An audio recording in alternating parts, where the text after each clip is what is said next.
Madame, Monsieur, bonsoir et bienvenue à tous dans ces journaux. Le président de la Chambre basse du Parlement, Christophe Mbosso, a reçu dans son cabinet de travail une délégation de membres des organisations aux droits de l'homme conduite par Hilsebrand, sous-secrétaire de cette organisation. Suivez.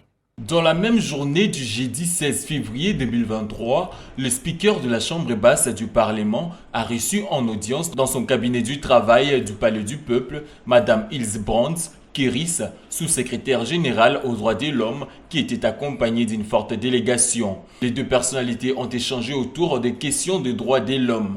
Au sortir de l'audience, Hilsebrand s'est exprimé en ces termes. Premièrement, je suis très heureuse d'être ici. C'est très important pour nous d'avoir cette collaboration aussi qu'on a avec l'Assemblée nationale et avec Monsieur le Président on a discuté aussi des lois en relation des droits de l'homme qui ont déjà été passées ces derniers mois et des projets à venir prochainement pour encadrer vraiment la législation avec cette perspective de droits de l'homme, pas seulement avec les lois spécifiques, mais Monsieur le Président nous a présenté aussi l'idée que toute la législation, en fait, doit être vue avec aussi cette perspective d'assurer les droits de l'homme dedans. Donc, c'était un côté très positif. À en croire Hilsebrand, le travail doit se poursuivre pour instaurer la justice transitionnelle en incluant les volets justice en tant que tel pour qu'il n'y ait plus d'impunité. Et par rapport à ce qui se passe dans l'Est de la RDC, le président Mbosso a partagé avec son hôte le point de vue des institutions congolaises, notamment ces manques de réponses des institutions internationales et surtout de la communauté de l'Organisation des Nations Unies. Le mandat des Human Rights, c'est le droit de l'homme, a rassuré Madame Brandt avant d'insister sur ce que son institution peut apporter à ces discussions importantes en incluant au niveau global afin d'être sûr que cette réponse soit adéquate et formulée sur de bases de données authentiques récoltées sur le terrain par son équipe d'arrache-pied sur ces dossiers. Toujours à la Chambre basse du Parlement, le G5 de l'Ituri pose le diagnostic sans complaisance de la situation sécuritaire dans cette province sous état de siège. C'était après un entretien avec le président de cette chambre, Christophe Mbosso. Le président de l'Assemblée nationale a reçu en audience une forte délégation du G5, structure qui regroupe les 5 communautés victimes d'atrocités en province d'Ituri, conduite par Christian Uteki Udongo, porte-parole du G5 Ituri. Reçu par le speaker de l'Assemblée nationale, ces derniers sont venus lui présenter la situation sécuritaire générale en province d'Ituri, où sévit un massacre à grande échelle depuis 2017 à ces jours. L'essentiel de membres de ces communautés est atrocement abattu par le hors-la-loi regroupé au sein de 2 groupes armés, la Codeco FPI Nyakilima, lequel collabore avec d'autres groupes étrangers dont le ZADF Nalu et le Hutu rwandais qui sont regroupés au sein de Shinabana-Bwisha. Nous avons présenté cette session auprès du président de l'Assemblée nationale qui a pris compte de tous ces massacres que nous sommes en train de connaître et nous a donné plus le mot de réconfort.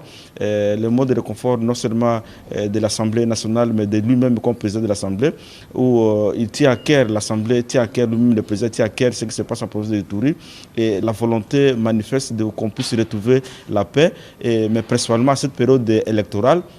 Nous voudrions bien que nos membres soient enrôlés, mais cette fois-là, lorsqu'ils seront enrôlés, qu'ils soient enrôlés au nom et pour le compte des entités d'origine pour lesquelles ils ont fui.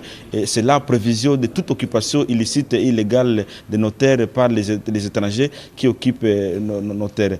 En réaction, l'honorable président a promis de transmettre les attentes des Ituriens au chef de l'État Félix-Antoine Tshisekedi parce que c'est lui le décideur suprême pour ce qui concerne la mise en œuvre de la sécurité en province d'Ituri.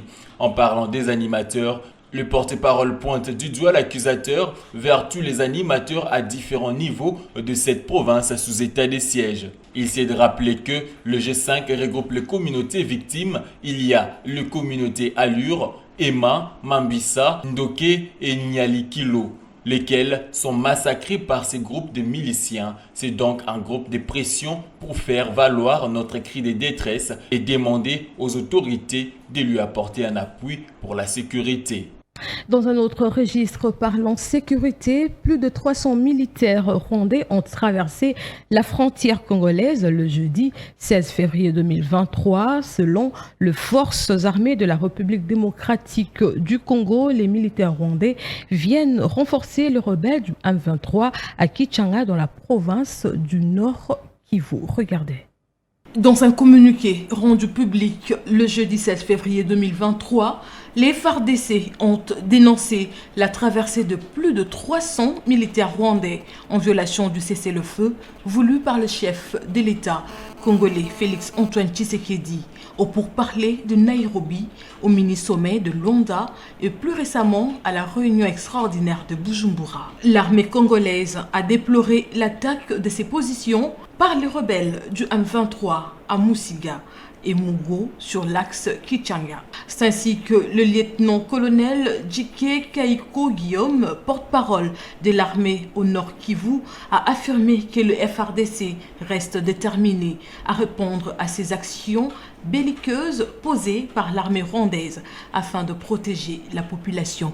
Élection 2023, début des opérations d'enrôlement et d'identification des électeurs dans l'ère opérationnelle 3. Denis Kadima, président de cette institution, a donné le go dans la province de la Tchopo où il séjourne. Stéphane Moutipaï nous en parle. Le président de la centrale électorale, Denis Kadima Kazadi, a procédé au lancement officiel de l'identification et d'enrôlement des électeurs dans l'ère opérationnelle 3 à partir de Kisangani dans la province de la Tchopo. Cette dernière ère opérationnelle englobe 7 provinces en plus de 2 pays. Il s'agit du Bas et Owele, Ituri, Maniema, Nord et Sud Kivu, Tchopo, en plus des États-Unis et le Canada, pour lesquels la centrale électorale a déployé du personnel et du matériel y afférent. Aussitôt débarqué dans la ville de Kisangani, le numéro 1 de l'institution en charge de l'organisation des élections s'est rendu au gouvernorat de la Tchopo y rencontrer la première autorité provinciale, Madame Madeleine Nikomba Sabangu. D'abord, c'est une visite de courtoisie. Nous sommes venus rencontrer Madame la gouverneure ainsi que Monsieur le vice-gouverneur pour avoir une idée de la situation de la province en ce qui concerne la préparation par rapport au processus d'enrôlement des électeurs. Évidemment, nous-mêmes nous sommes venus nous annoncer parce que je suis venu ici lancer l'enrôlement pour l'ère opérationnelle 3 et en même temps pour la Tchopo. Donc, on a choisi d'être ici dans cette ère de l'Est de la République et c'était donc une visite de courtoisie durant laquelle on a fait des tours d'horizon pour avoir une idée sur les aspects sécuritaires et les aspects relatifs à la préparation. Après avoir procédé au lancement officiel de l'opération, le président de la CENI a invité la population à se faire identifier au préalable avant leur enrôlement. Et de l'autre côté, les rapporteurs de la CENI, Patricia Sea, a annoncé la clôture des opérations d'identification et d'enrôlement des électeurs dans l'ère opérationnelle 1 et le lancement de la même opération pour la 3e ère opérationnelle dans les différentes régions concernées.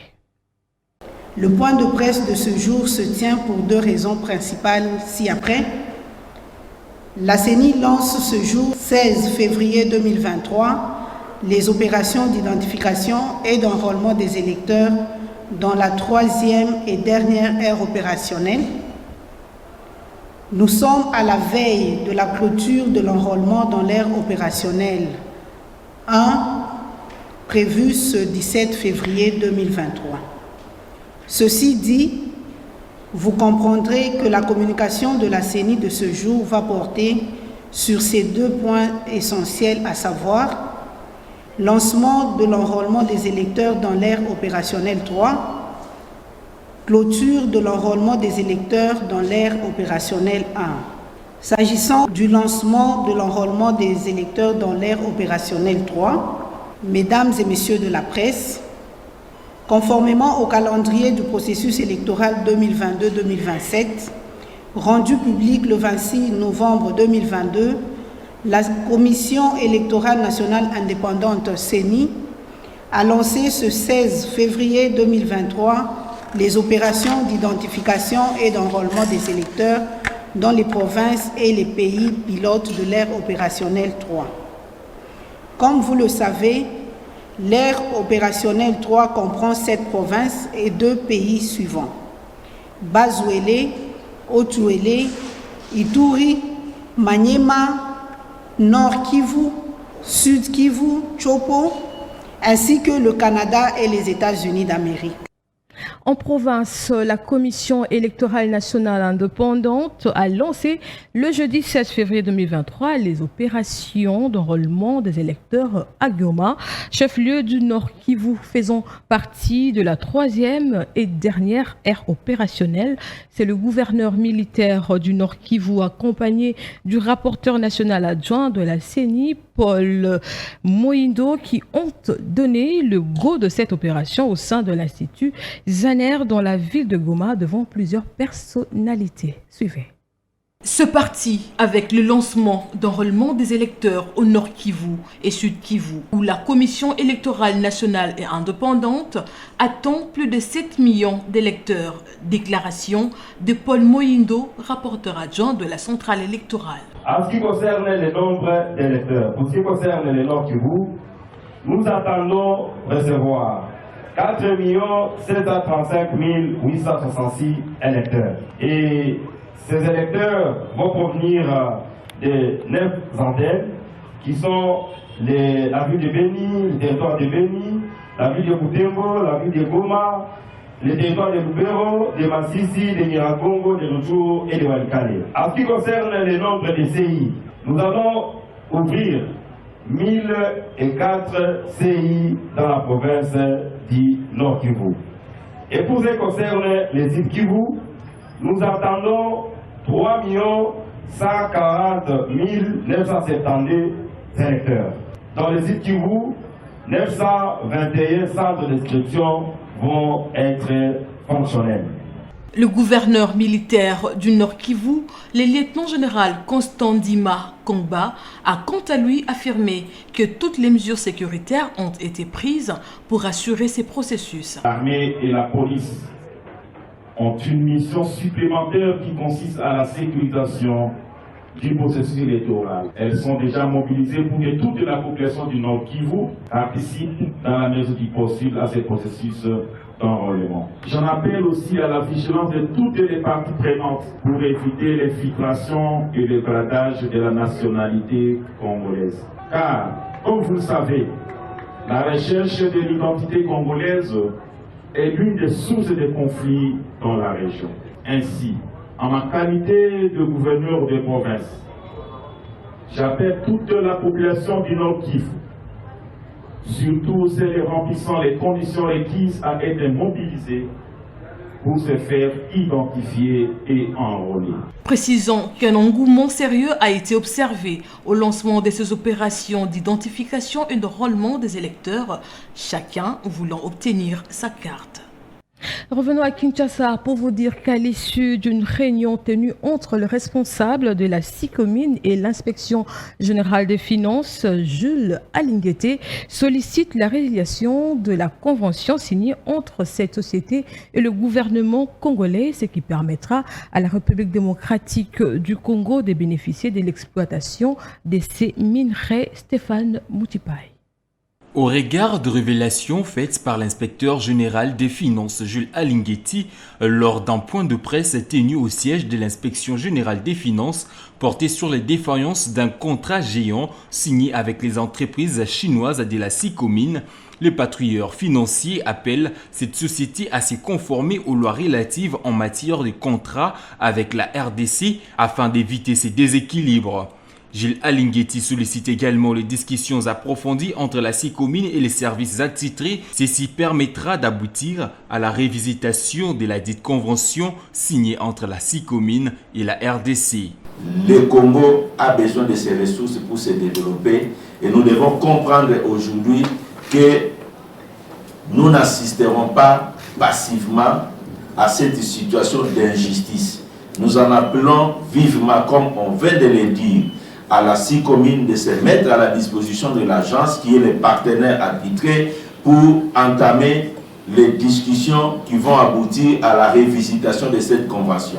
En ce qui concerne les exigences, nous y tenons, les droits doivent être payés, faute de les payer, nous allons lancer des avis à tiers détenteurs dès que les actes de recouvrement seront en maturité. Nous allons lancer des avis à tiers détenteurs et nous irons pour prendre des forces, des grés ou des forces, les sommes dites à l'État congolais dans les comptes ou auprès de tous les partenaires. S'il faut aller saisir la production, nous allons le faire. Ici de rappeler que les entreprises chinoises ont déjà encaissé un gain évalué à près de 10 milliards de dollars américains, tandis que la RDC n'en a bénéficié que 822 millions de dollars en termes d'infrastructures. Éducation à présent, le ministre de l'enseignement primaire, secondaire et technique, Tony Mwaba, a participé pendant 2 jours, soit du jeudi 16 au vendredi 17 février 2023, aux assises des Education Cannot Wait. C'était à Genève, en Suisse. Reportage. En ce jour de travail à Genève, en Suisse, le ministre de l'enseignement primaire, secondaire et technique, Tony Mwaba, a participé le jeudi 7 février 2023 à l'ouverture de la conférence de haut niveau sur le financement du programme Education Cannot Wait, entendez éducation sans délai, Fonds mondial des Nations Unies pour investir dans l'éducation des enfants. Ces assises offrent aux dirigeants du monde entier l'occasion de tenir la promesse d'une éducation universelle. À la clôture de cette grande rencontre, ce vendredi 17 février, le ministre Tony Mwaba est intervenu pour mobiliser 46 millions de dollars afin de faire passer à l'échelle le programme pour l'instant uniquement implanté dans les provinces de Tanganyika, Ituri et Kasaï central. Rappelons que ce Fonds mondial des Nations Unies créé en 2016 vise à appuyer l'éducation des filles et des garçons dans la situation d'urgence et de crise. Avec son programme pluriannuel de résilience, Education Cannot Wait vise à faire le pont entre humanitaire, développement, paix et sécurité. Et justement, devant la communauté éducationnelle mondiale réunie à Genève, en Suisse, le ministre Tony Mwaba a présenté au monde l'évolution du sous-secteur de l'EPST en nette amélioration depuis l'avènement du chef de l'État Félix-Antoine Tshisekedi à la tête du pays. Regardez. Profiter de l'occasion pour remercier ESCW pour tout ce qui est déjà réalisé dans mon pays, la République démocratique du Congo, mais également pour le déploiement qui est fait sur terrain, au moins dans 3 provinces, dans le cadre de votre programme pluriannuel de résilience qui est administré par l'UNICEF en collaboration avec tous les autres partenaires. Alors il faut souligner que c'est le seul programme qui constitue un peu un trait d'union entre l'aide humanitaire et l'aide au développement, qui passe en premier par l'éducation. Enfin, la paix et la sécurité. Alors, en ce qui concerne déjà mon pays, la République démocratique du Congo, il faut souligner que nous avons un système éducatif qui est assis sur 3 axes, l'accès, la qualité et la gouvernance. En ce qui concerne l'accès, par exemple, le chef de l'État, président de la République, Félix-Antoine Tshisekedi Tshilombo, avait déjà décrété en 2019 la gratuité de l'enseignement primaire, ce qui a permis à plus de 5 millions d'enfants de retourner dans les parcours scolaires. Et aussi, grâce à cette gratuité, il fallait un certain nombre de mesures d'accompagnement parce qu'il y a surpeuplement dans les salles de classe, notamment la construction de nouvelles écoles, la construction de nouvelles salles de classe. C'est là que je remercie ECW et pour ECW pour votre intervention, grâce aux écoles qui ont été construites également, grâce également à la cantine scolaire et à la formation spécifique des enseignants. Alors, en ce moment où mon pays traverse aussi une insécurité, surtout dans sa partie est, qui a été occasionnée par la présence des forces négatives, les conflits intercommunautaires et surtout l'agression dont elle est victime par un de ses voisins, le Rwanda, où plus de 800 écoles sont affectées, des écoles incendiées, où les salles de classe sont occupées par des déplacés, les bancs pupitres sont occupés pour les bois comme bois de chauffage, les écoles sont fermées, des écoles détruites, et donc ECWE va nous aider sur ce point effectivement, grâce à son programme pluriannuel. Alors, Deux choses pour finir. La première, c'est la mobilisation aussi de la communauté internationale qui est demeurée aussi silencieuse à cette question. Nous parlons de l'éducation, mais l'éducation n'est possible que là où il y a la paix et la sécurité. Donc, je demande quand même qu'on puisse briser le silence par rapport à la situation dont mon pays traverse.